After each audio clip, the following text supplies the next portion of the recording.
Welcome to our channel. Today we how to set up Box for project collaboration with Wrike, detailed guide step by step clearly. Begin by logging into your Box account.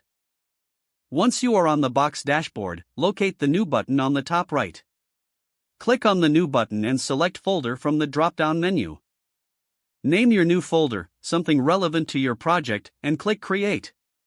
Next, navigate inside the folder, click on the Upload button to add relevant files and documents. Select files from your computer that you want to share for the project. Once the upload is complete, you will see the files in the folder.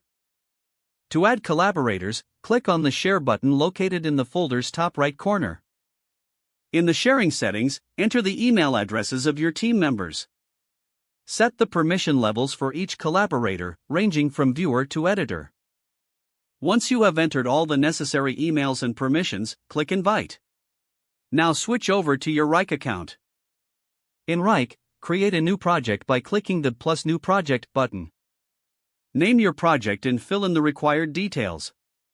After creating the project, navigate to the Integrations section from the main menu.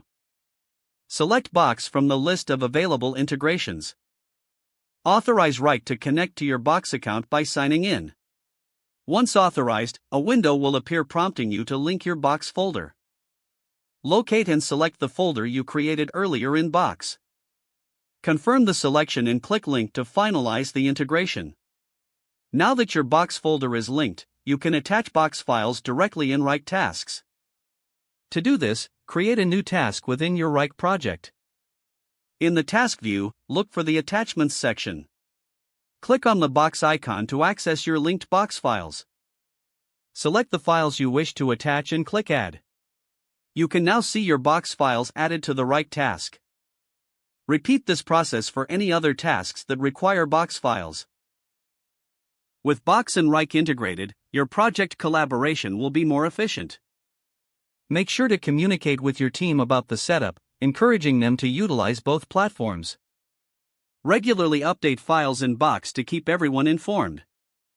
Don't forget to like this video and subscribe to our channel for more step-by-step tech guides.